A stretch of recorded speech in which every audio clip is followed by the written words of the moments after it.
राज्य के मुख्यमंत्रियों और हाई कोर्ट के मुख्य न्यायाधीशों की ये जॉइंट कॉन्फ्रेंस हमारी संवैधानिक खूबसूरती का सजीव चित्रण है। मुझे खुशी है कि इस अवसर पर मुझे भी आप सबके बीच कुछ पल बिताने का अवसर मिला है। हमारे देश में जहां एक और जुडिशरी की भूमिका संविधान संरक्षक की है, वहीं लेजिस्लेचर नागरिकों की आकांक्षाओं का प्रतिनिधित्व करता है। मुझे विश्वास है कि संविधान की इन दो धाराओं का ये संगम, ये संतुलन देश में प्रभावी और समयबद्ध न्याय व्यवस्था का रोडमैप तैयार करेगा। मैं आप सभी को इस आयोजन के लिए हृदय से शुभकामनाएं देता हूं। साथियों, मुख्यमंत्रियों और मुख्य न्यायाधीशों की ज्वाइंट कॉन्फ्रेंस पहले भी होती आई है और उनसे हमेशा देश के लिए कुछ न कुछ नए विचार भी निकले हैं। लेकिन ये इस बार ये जो आयोजन अपने आप में और भी ज्यादा खास है। आज ये कॉन्फ्रेंस एक ऐसे समय में हो रही है जब देश अपनी आजादी का अमृत महोत्सव मना रहा है। आजादी के इन 75 सालों ने जुडिशरी और एग्जीक्यूटिव दोनों के ही रोल्स और रिस्पांसिबिलिटीज को निरंतर स्पष्ट किया है। जहां जब भी जरूरी हुआ, देश को दिशा देने के लिए ये रिलेशन लगातार इवॉल्व हुआ है। आज आजादी के अमृत महोत्सव में जब देश नए अमृत संकल्प ले रहा है, नए सपने देख रहा है, तो हमें भी भविष्य की तरफ देखना होगा।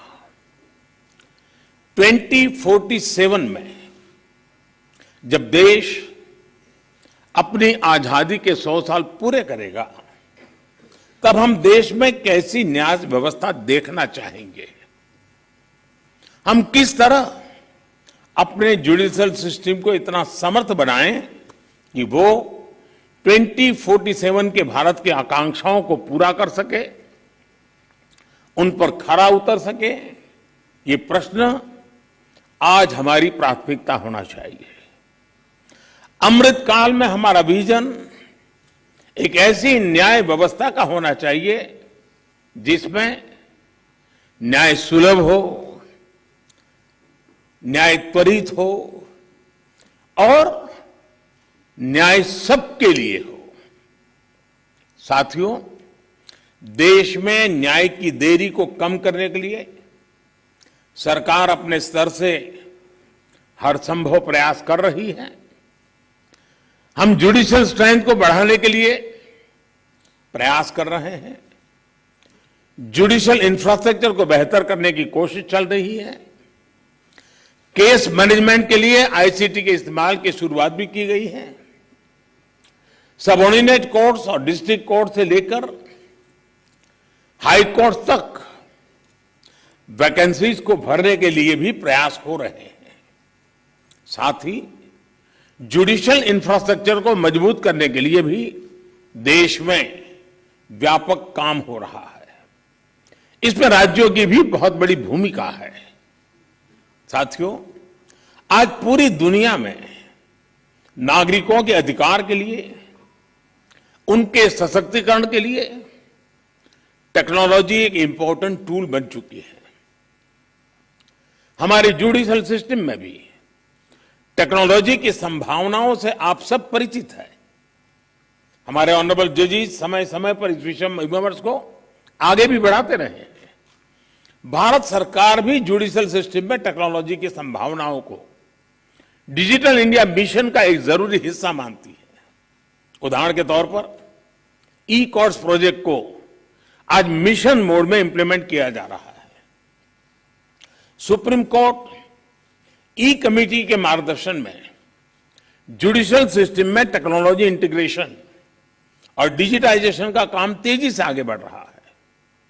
मैं यहां उपस्थित सभी मुख्यमंत्रियों और हाईकोर्ट के सभी चीफ जस्टिस से भी आग्रह करूंगा कि इस अभियान को विशेष महत्व दें, इसे आगे बढ़ाएं। डिजिटल इंडिया के साथ जुडिशरी का ये इंटीग्रेशन आज देश के सामान्य मानवी की अपेक्षा भी बन गई है। आप देखिए, आज कुछ साल पहले डिजिटल ट्रांजैक्शन को हमारे देश के लिए असंभव माना जाता था। लोगों को लगता था, लोग शक करते थे, अरे ये हमारे देश में कैसे हो सकता है।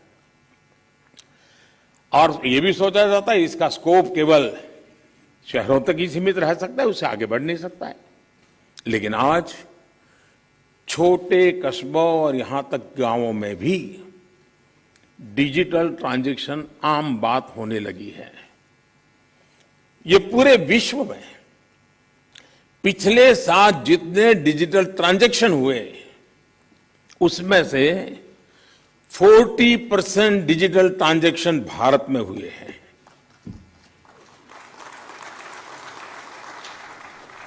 सरकार से जुड़ी वो सेवाएं जिनके लिए पहले नागरिकों को महीनों ऑफिस के चक्कर काटने पड़ते थे, वो अब मोबाइल पर अवेलेबल हो रही है। ऐसे में स्वाभाविक है जिस नागरिक को सेवाएं और सुविधाएं ऑनलाइन उपलब्ध हो रही हैं, वो न्याय के अधिकार को लेकर भी वैसे ही अपेक्षाएं करेगा। साथियों, आज जब हम टेक्नोलॉजी और फ्यूचरिस्टिक अप्रोच की बात कर रहे हैं तो इसका एक important aspect tech friendly human resources भी है। टेक्नोलॉजी आज युवाओं के जीवन का स्वाभाविक हिस्सा है। यह हमें सुनिश्चित करना है कि युवाओं की एक्सपर्टाइज, उनकी प्रोफेशनल स्ट्रेंथ कैसे बने। आजकल कई देशों में लॉ यूनिवर्सिटीज में blockchains, electronic discovery, cyber security, robotics, artificial intelligence और बायो एथिक्स जैसे विषय पढ़ाए जा रहे हैं। हमारे देश में भी legal education in international standard के मुताबिक हो, यह हम सबकी जिम्मेदारी है। इसके लिए हमें मिलकर प्रयास करने होंगे। साथियों, हमारे शास्त्रों में कहा गया है, न्यायमूलम स्वराज्यम स्यात्, अर्थात किसी भी देश में स्वराज का आधार न्याय होता है। इसलिए न्याय जनता से जुड़ा होना चाहिए, जनता की भाषा में होना चाहिए। जब तक न्याय के आधार को सामान्य मानवी नहीं समझता, उसके लिए न्याय और राजकीय आदेश में बहुत फर्क नहीं होता है। मैं इन दिनों सरकार में एक विषय पे थोड़ा दिमाग खपा रहा हूं। दुनिया के कई देश ऐसे हैं कि जहां कानून बनाते हैं तो एक तो लीगल टर्मिनोलॉजी में कानून होता है, लेकिन उसके साथ एक और कानून का रूप भी रखा जाता है जो लोक भाषा में होता है, सामान्य मानवी की भाषा में होता है, और दोनों मान्य होते हैं। और उसके कारण सामान्य मानवी को कानूनी चीजों को समझने में न्याय के दरवाजे खटखटाने की जरूरत नहीं पड़ती है। हम कोशिश कर रहे हैं कि आने वाले दिनों में हमारे देश में भी कानून एक पूरी तरह लीगल टर्मिनोलॉजी हो, लेकिन साथ साथ वही बात सामान्य व्यक्ति की समझ में आए उस भाषा में, और वो भी दोनों एक साथ असेंबली में या पार्लियामेंट में पारित हो, ताकि आगे चल करके सामान्य मानवी उसके आधार पर अपनी बात रख सकता है। दुनिया के कई देशों में ये परंपरा है। अभी मैंने एक टोली बनाई है, वो उसका अध्ययन कर रही है। साथियों, हमारे देश में आज भी हाई कोर्ट्स और सुप्रीम कोर्ट की सारी कार्यवाही इंग्लिश में होती है और मुझे अच्छा लगा सीजेआई ने स्वयं ने इस विषय को स्पर्श किया। तो कल अखबारों को पॉजिटिव खबर का अवसर तो मिलेगा अगर उठा ले तो।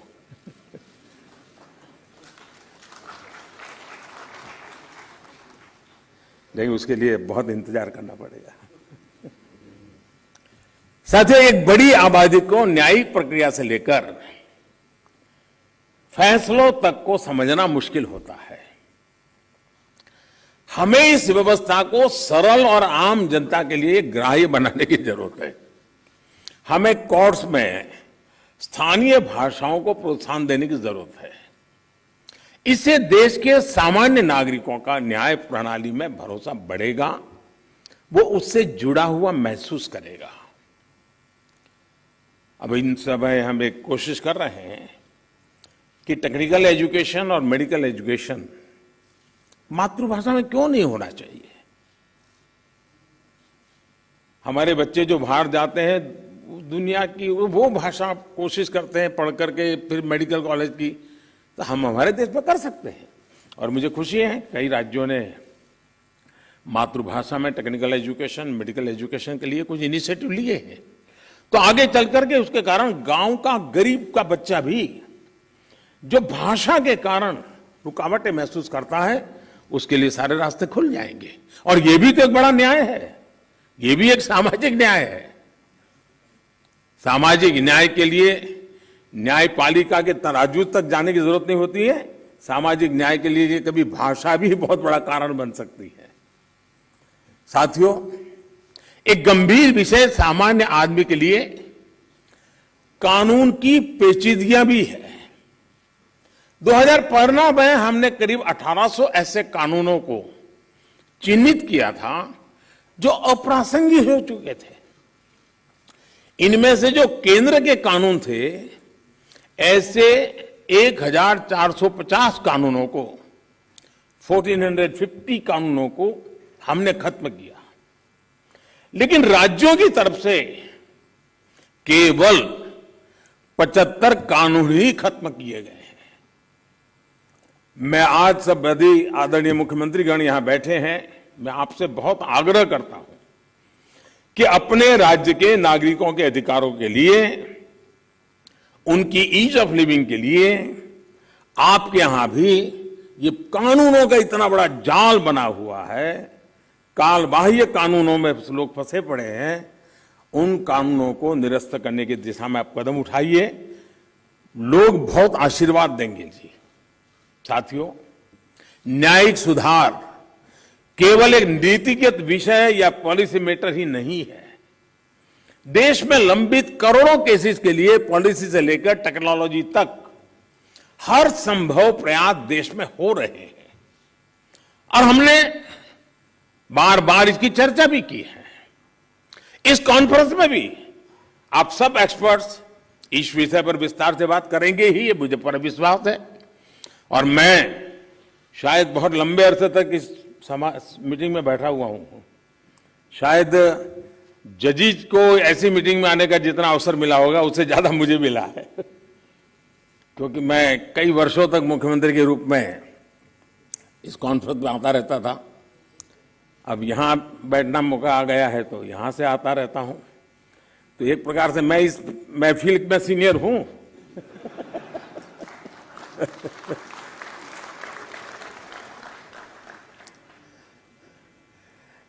साथियों, इस विषय में जब मैं बात कर रहा था तो मैं मानता हूं कि इन सारे कामों में मानवीय संवेदनाएं जुड़ी हुई है। मानवीय संवेदनाओं को भी हमें केंद्र में रखना ही होगा। आज देश में करीब 3.5 लाख प्रिजनर्स ऐसे हैं जो अंडर ट्रायल है और जेल में है। इनमें से अधिकांश लोग गरीब या सामान्य परिवारों से। हर जिले में डिस्ट्रिक्ट जज की अध्यक्षता में एक कमेटी होती है। ताकि इन केसेस की समीक्षा हो सके, जहां संभव हो बेल पर उन्हें रिहा किया जा सके। मैं सभी मुख्यमंत्रियों और हाई कोर्ट के जजेस से अपील करूंगा कि मानवीय संवेदनाओं, उन संवेदनाओं और कानून के आधार पर इन मामलों को भी अगर संभव हो तो प्राथमिकता दी जाए। इसी तरह न्यायालयों में और खासकर स्थानीय स्तर पर लंबित मामलों के समाधान के लिए मध्यस्थता, मीडिएशन भी एक महत्वपूर्ण जरिया है। हमारे समाज में तो मध्यस्थता के जरिए विवादों के समाधान की हजारों साल पुरानी परंपरा है। आपसी सहमति और परस्पर भागीदारी, ये न्याय की अपनी एक अलग मानवीय अवधारणा है। अगर हम देखें तो हमारे समाज का वो स्वभाव कहीं ना कहीं अभी भी बना हुआ है। हमने हमारी उन परंपराओं को खोया नहीं है। हमें इस लोकतांत्रिक व्यवस्था को मजबूत बनाने की जरूरत है। और जैसे चीफ साहब ने ललित जी की तारीफ की, मैं भी करना चाहूंगा। उन्होंने पूरे देश में भ्रमण किया, हर राज्य में गए इस काम के लिए, और सबसे बड़ी बात है कोरोना काल में गए। साथियों, मामलों का कम समय में समाधान भी होता है, न्यायालयों का बोझ भी कम होता है और सोशल फैब्रिक भी सुरक्षित रहता है। हमने इसी सोच के साथ संसद में मीडिएशन बिल को भी एक अम्ब्रेला लेजिस्लेशन के रूप में भी पेश किया है। अपनी रीच लीगल एक्सपर्टाइज के साथ हम मीडिएशन से सॉल्यूशन की विधा में ग्लोबल लीडर बन सकते हैं। हम पूरी दुनिया के सामने एक मॉडल पेश कर सकते हैं। मुझे पूरा भरोसा है कि प्राचीन मानवीय मूल्यों और आधुनिक अप्रोच के साथ इस कॉन्फ्रेंस में ऐसे सभी विषयों पर आप सब विद्वज्जन विस्तार से चर्चा करके, मंथन करके उस अमृत को लाओगे जो शायद आने वाली पीढ़ियों तक काम आएगा। इस कॉन्फ्रेंस में जो नए आइडियाज निकलेंगे, जो नए निष्कर्ष निकलेंगे, वो नए भारत की आकांक्षाओं को पूरा करने का माध्यम बनेंगे। इसी विश्वास के साथ मैं फिर एक बार आप सबके मार्गदर्शन के लिए मैं आपका आभारी हूं, और मैं सरकार की तरफ से ये विश्वास दिलाता हूं कि देश के